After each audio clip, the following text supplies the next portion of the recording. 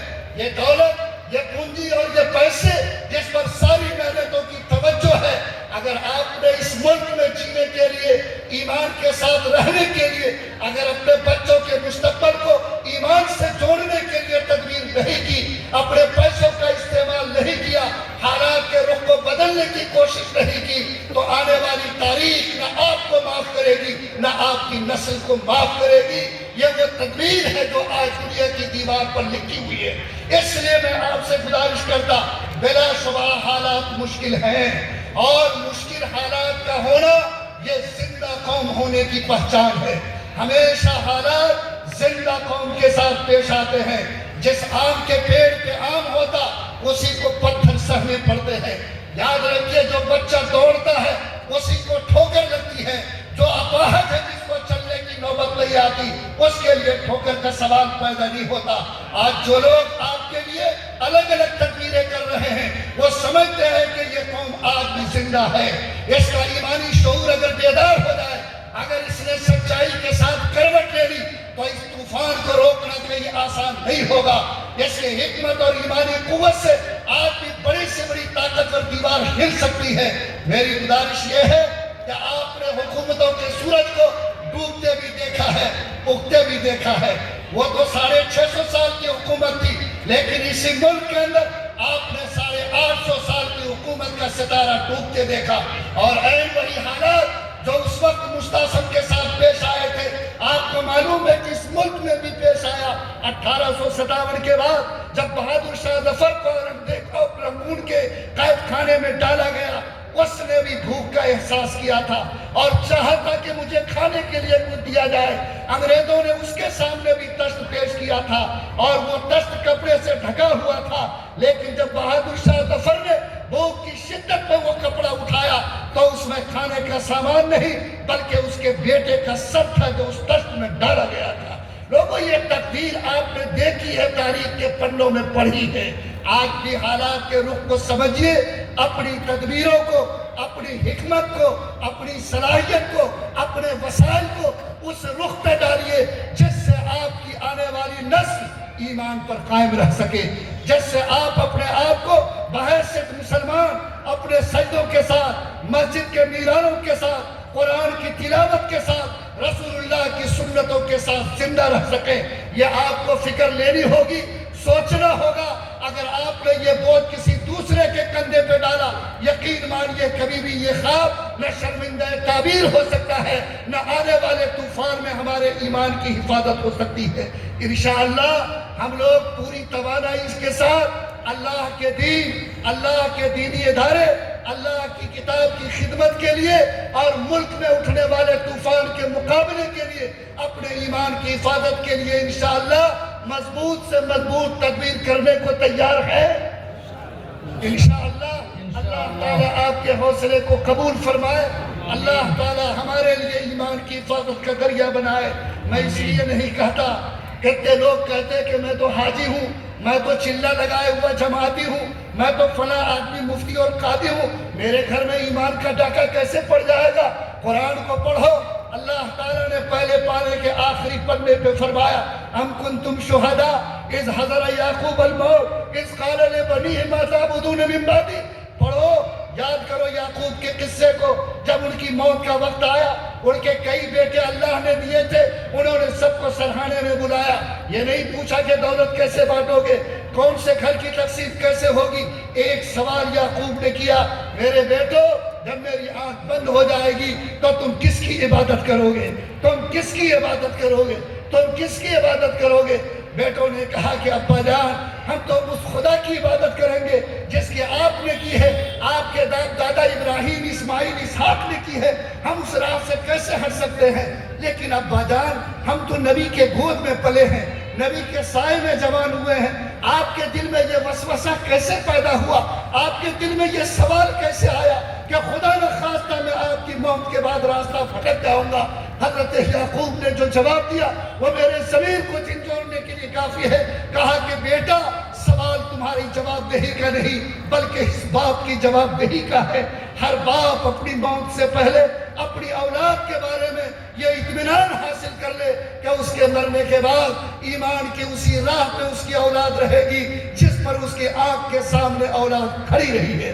اگر آپ نے اور ہم نے اس ذمہ داری کو نہیں نبھایا تو یاد رکھیے، اگر یہ اولاد غلط راہ پہ چلے گی، اگر یہ بھٹکے گی، قیامت کے دن اپنے دامن کے ساتھ باندھ کر اللہ کے جہنم کی آگ میں مجھے بھی لے جائے گی. اللہ تعالی ہم تمام مسلمانوں کو پوری ایمانی قوت اور شعور کے ساتھ مسئلے کی حقیقت کو سمجھنے اور ہمت و حوصلے کے ساتھ قرآن سے گہرا رشتہ جوڑنے کی توفیق عطا فرمائے۔ دوسری بات جو میں آپ سے کہنا چاہتا ہوں، بڑی تعداد یہاں نوجوانوں کی ہے، بڑی تعداد ہمارے ان بھائیوں کی ہے جن کو اللہ تعالیٰ نے دین ایمان کا درد دیا ہے۔ لوگوں، آج ہر آدمی دو چیزوں کے بارے میں تمنا کرتا ہے اور سوال بار بار دہراتا کہ مفتی صاحب حالات بہت مشکل ہیں، مسائل بہت ہیں، اس طرح کے طوفان ہمارے سروں پہ منڈلا رہے ہیں، ہم روزانہ حالات کے شکنجے میں پھنستے جا رہے ہیں، کہیں سے کوئی مدد کی کرن نہیں آتی۔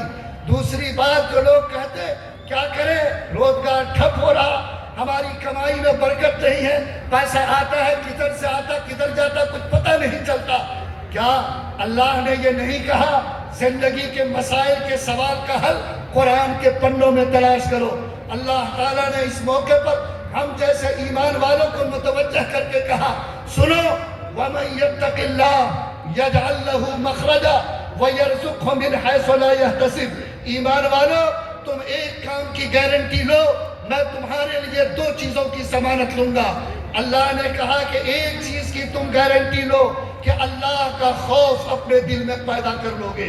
میں گارنٹی دیتا ہوں کہ کسی بڑی سے بڑی مصیبت میں آؤ گے، میں تم کو اکیلا نہیں چھوڑوں گا، رات کے اندھیرے میں بھی ہماری مدد تمہارے ساتھ کھڑی ہوگی۔ اور فرمایا کہ ہم ایسی جگہ سے تم کو روزی دیں گے جہاں سے تم سوچ بھی نہیں سکتے تھے کہ اللہ ہم کو یہاں سے روزی دے سکتا ہے۔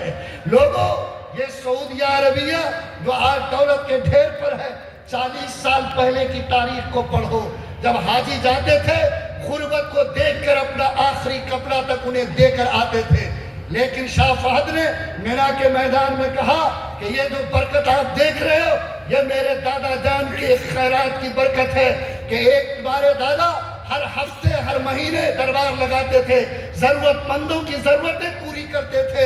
اس موقع پر ایک گڑیا ایک دن دربار میں آئی، اس نے یہ کہا کہ حضور ہماری فلاں ضرورت ہے، میں بے پناہ مجبور بے قصب سہارا ہوں، آپ میری اس ضرورت کو پوری کر دیجئے۔ میرے دادا جان نے اس بڑیا کی اس ضرورت کو پوری کیا۔ اس کے بعد اس بڑیا نے اپنا ہاتھ اللہ کی طرف اٹھایا اور کہا، اے اللہ، میں تم سے بھیک مانگتی ہوں کہ زمین کے سینے کو چیر کر اس بندے کو تو روزی وافر عطا فرما دے۔ کہا کہ وہ تاریخ مجھے یاد ہے کہ اسی کے بعد اس ریت کے نیچے سے پیٹرول کا سلسلہ شروع ہوا، کالا سونا نکلا، اور آج الحمدللہ شکر خدا بندی کے ساتھ جو لوگ کل لوگوں سے لیتے تھے آج دنیا میں ان کے ہاتھوں سے دولت تقسیم ہو رہی ہے۔ اللہ جانتا ہے کہ میری روزی کہاں ہے، اللہ جانتا ہے کہ کون سا پٹ کھلے گا تو آپ کے گھر تک روٹی پہنچے گی، یہ تو صرف اس مالک کی قدیر کو خبر ہے۔ آپ سے گزارش ہے کہ آپ اس بات کو طے کریں کہ اگر ہم چاہتے ہیں کہ اللہ مصیبت میں ساتھ رہے، اگر ہم چاہتے ہیں کہ اللہ تعالی ہمیں روزی کے اس دروازے تک پہنچائے جہاں سے مجھے امید نہیں روزی پڑھنے کی، تو ایک بات کی آپ کو ضمانت لینی ہوگی کہ انشاءاللہ ہم خدا کا خوف اپنے دل میں پیدا کریں گے۔ لیکن یہ خوف کیسا ہوگا اور کیا خوف پیدا کرنے کے بعد یہ چیز ملے گی کہ نہیں؟ قرآن نے اس کو بھی کھول دیا اور کہا کہ حضرت یوسف کے قصے کو 12ویں پارے میں پڑھو۔ وہ یوسف جس کو بھائیوں نے اپنے کنویں میں ڈالا، جن کے مارنے کی تدبیر کی، جو مصر میں غلام بن کر بیچا گیا، جب وہ مصر کے بادشاہ کے گھر میں آیا، جوانی کی دہلیز پہ پہنچا، بادشاہ کی بیوی کی نگاہ بگڑ گئی، اس نے ایک دن موقع پا کر یوسف کے لیے دروازے کو بند کیا اور اس سے کہا، ہے طلب، آؤ میرے ساتھ گناہ کرو، میں تمہارے لیے برصبر کے آئی ہوں۔ آج کوئی ہاتھ تم کو پکڑ نہیں سکتا، کوئی آنکھ تم کو دیکھ نہیں سکتی، کوئی نظر تمہاری جسم تک پہنچ نہیں سکتا۔ حضرت یوسف فرماتے ہیں کہ اگر میں گناہ کرتا، کوئی آنکھ مجھے دیکھ نہیں سکتی تھی، کوئی ہاتھ مجھے پکڑ نہیں سکتا تھا، لیکن میرے دل نے ٹھوکر دی اور خیال آیا، یوسف اس بند کمرے میں کوئی دیکھے یا نہ دیکھے اللہ دیکھ رہا ہے۔ حضرت یوسف کے اس احساس نے انہیں جھنجھوڑ دیا، انہوں نے دروازے پہ دھکا مارا، خدا کی مدد آئی، دروازے کھلتے چلے گئے۔ یوسف نے اپنے دامن کو گناہ سے بچایا، اللہ نے دونوں انعام سے نوازا۔ جو یوسف غلام بن کر گیا تھا، اس یوسف کے سر پر نبوت کا تاج رکھا، جو یوسف غلام بن کے بکا تھا، مصر کے خزانے کی کنجی اللہ نے ان کے قدموں میں ڈال دیا۔ آج بھی یقین کرو کہ اللہ کے نام پر انشاءاللہ ہم سب اپنے اندر ایسا خوف خدا پیدا کریں گے، بازار ہو، رات ہو، کمرے کی تنہائی ہو، کوئی بھی گناہ میری طرف لگ کے میرے دل سے یہ صدا اٹھے، کوئی دیکھے یا نہ دیکھے اللہ دیکھ رہا ہے۔ آج جس مال میں دکان میں سی سی ٹی وی ہو، لوگ اس میں ڈرتا ہے، کسی غلط قدم کے اٹھانے سے گھبراتا کہ اگر ایسا کریں گے تو فوٹیج میں آ جائے گا۔ لوگوں، جس اللہ نے انسان کو یہ دماغ دیا کہ آج لوگوں کے لیے سی سی ٹی وی بنا سکتا، کیا اس اللہ کا اتنا بڑا کائناتی نظام بغیر سی سی کیمرے کے ہے؟ خدا کی قسم نہیں، یہ چاند اور سورج سب سی سی کیمرے ہیں۔ ہمارے کندھوں پہ بیٹھے ہوئے فرشتے بھی ہمارے اعمال کو نوٹ کرتے ہیں۔ اگر کسی کمرے اور مال کا سی سی کیمرہ ہمیں کنٹرول کر سکتا، خدا کی قسم اگر ہم یہ طے کر لیں کہ ہم بھی اللہ کا خوف اپنے دل میں بسا لیا تو نہ رات کی تاریکی گناہ میں مبتلا کر سکتی ہے، نہ دل کا اجالا ہمارے قدم کو بے قابو کر سکتا ہے۔ میں آج جتنے سارے نوجوان یہاں بیٹھے ہیں ان سے گزارش کرتا ہوں کہ حالات میں آپ اپنے آپ کو سنبھالنے کی فکر کریں۔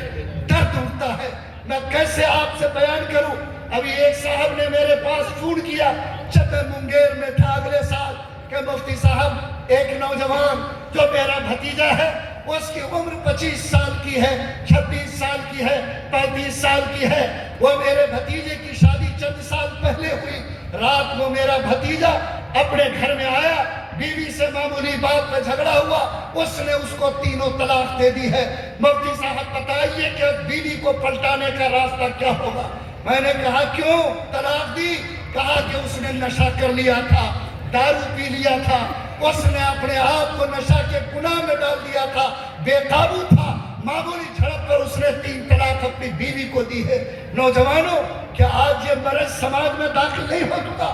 آج مجھے جرأت ہو کے کہیں 80% سماج کا نوجوان نشیڑی بنا ہوا، چاہے وہ اسپائک پیے، چاہے وہ ٹیبلٹ کھائے، چاہے وہ سرنج سے انجیکشن لے، چاہے دارو کے گھونٹ لے۔